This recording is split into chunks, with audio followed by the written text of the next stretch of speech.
Hey, what's up? Welcome back din sa ating channel. It's Boss TV. Alright, so tayo nagbabalik-balik mga babayan at ito, breaking news mga babayan. No, DPWH building po sa Quezon City nasunog mga babayan. Nako po. No? Eh ano kaya nangyari dito mga babayan? Ano sa palagay po ninyo, no? Sinunog po ba ito? Sinadya? O hindi sinasadyang nasunog lang talaga mga kababayan? Okay, so yan ang ating alamin ngayon at pag-uusapan. Pero syempre bago ang lahat, please don't forget to subscribe at pakilike naman po ang ating video ngayon. Ayan, maraming salamat sa lahat ng mga patuloy na nakasuporta dito sa ating channel. Shoutouts po sa inyo mga kababayan. Alright? So ito na nga mga kababayan, no? DPWH building nasunog daw po dyan sa Quezon City. Ako po, no? Nasunog ba ito? O sinadya ba? O hindi sinadya mga kababayan? No? Nasunog lang ba talaga o sinadyang sunugin? Nakakatakot kasi ito mga kababayan dahil lalo ngayon napakainit po ng usapin pagdating dito sa flood control project mga babayan at ang ahensya no nandadadawit po dito ay DPWH. Kaya naman ito mga kababayan natin ay napapaisip ngayon. Baka may mga dokumentong nasunog dyan sa DPWH na yan na konektado sa flood control scandal, mga babayan. Ay, grabe. Nakakatakot naman itong nangyayari na to, mga babayan. Merong kumikilos ba? O, panoorin muna natin to mula sa Abante. Ayan po.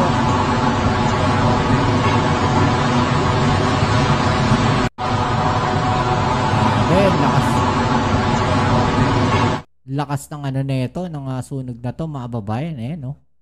Grabe yung pagkakausok. No, itim na itim at makapal na usok ang lumalabas dito sa DPWH building na to mga babayan. At sa nakikita ko parang wala pa ganong bumbero, no. Ang bagal naman. O yan po yung isang video mga babayan. At ito pa yung isang video, no. Dito po sabi dito sa GMA mga babayan, a fire broke out at an office of the Department of Public Works and Highways. DPWH on Nia Road in Barangay Piñahan, Quezon City on Wednesday afternoon. The Bureau of Fire Protection National Capital Region said in a bulletin the BFP-NCR said the fire was reported at 12:39 p.m. and reached the third alarm at 12:56 p.m. Nag-third alarm. Medyo malakas to mga babayan pag nag-third alarm, no? Medyo maraming madadamage dito. Gaya niyan, makikita natin, basag-basag ang mga salamin. O, panoorin natin to.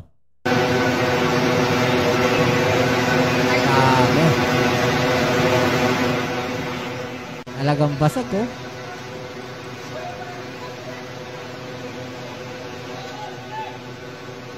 Basag-basag yung mga salamin, mga kababayan.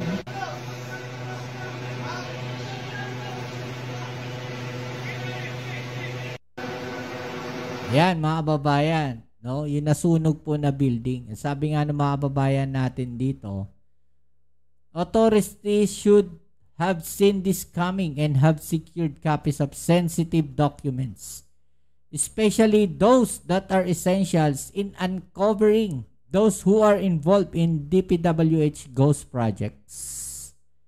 Diba? Tama naman mga babayan pero siguro no, may mga ibang files pa itong mga projects na to mga babayan. No? Ghost project files marked safe. Wala na, burado na. Oh, sunog na ba files? Safe ka na. Meron pa dito nagsabi, Arjo Atayde mark himself safe on flood control issue. Literal na niluto ang ebidensya. Sunog eh. Huwag naman sana. Alam mo, ito mangyayari dito mga kababayan. No? Kaliwat kanan na naman ang ibabato na neto mga DDS na to. Sasabihin na naman nila, pasimuno ng administrasyon yan. Kasi madadawit si Martin Romualdez kaya sinunog na yung mga dokumento. Tandaan ninyo mga babayan, isang building pa lang po ito at isang opisina po ng DPWH at ito po ay nasa Quezon City. So most likely, ang mga project na nandirito sa building na to, kung ito man ay nagke-carry ng mga documents, usually or most likely, ang mga projects na nandito na makikita nyong files ay around Quezon City lang. Kasi kanya-kanyang district yan eh. Agano sa Bulacan District, di ba? So, sa Bulacan lang yun. Na lahat ng files nandun sa Bulacan. Kaya nga yun nangyari sa Benguet, di ba? Hinahabol nila kagad kasi nakita nila na anuhan nila na may mga nagsisira na ng dokumento doon sa Benguet. Yung DPWH.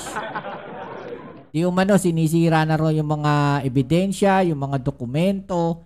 Buti na lang, may mga documents copy. O may mga document copies sila ng mga papeles na yun, mga babayan. O mga duplicate copies na tinatawag. Ano sabi ng DPWH, mga babayan? Ito na. Statement on the fire incident at DPWH Bureau of Research and Standards, mga babayan. BRS. The DPWH confirms that no documents related to the ongoing investigation into the flood control anomalies were in the Bureau of Research and Standards building that caught fire in Quezon City today. The DPWH BRS is responsible for the conduct of research, studies, pilot testing, and formulation of policies for government infrastructure projects. Initial findings indicate that the fire originated from a computer unit inside the materials testing division that reportedly exploded. May sumabog daw na computer, mga babayan. Doon sa isang parte ng kanilang building, doon po sa materials testing division. No employees were harmed during the incident. An investigation team was to assess the fire incident has been deployed and is currently conducting a thorough assessment to determine the full extent of the damage and to prevent similar incidents in the future. Further updates will be provided once additional information becomes available. Okay. Dapat lang talaga DPWH dahil baka mamaya ito ay dry run lang. Susunod talagang office na yung sunugin na naglalaman ng mga dokumento na related sa flood control issues. Diba? Mag-ingat-ingat kayo. Pag nangyari yan, magagalit ang taong bayan sa inyo. Maraming magagalit sa inyo pag nangyari yan, mga babayan, no? At napa-comment nga po dito. Itong si Ramon Tulfo, mga kababayan, ayan po ang sinasabi niya. Ano sabi ni Ramon Tulfo? Nasusunog o sinusunog?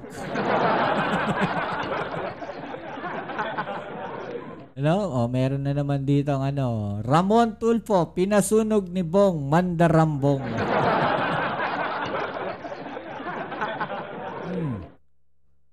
Ano pa sabi? May nagbabarbecue daw po gamit ang nakabundle na pera. Diba? Totoo po, duda ko, sinusunog. Sabi ko.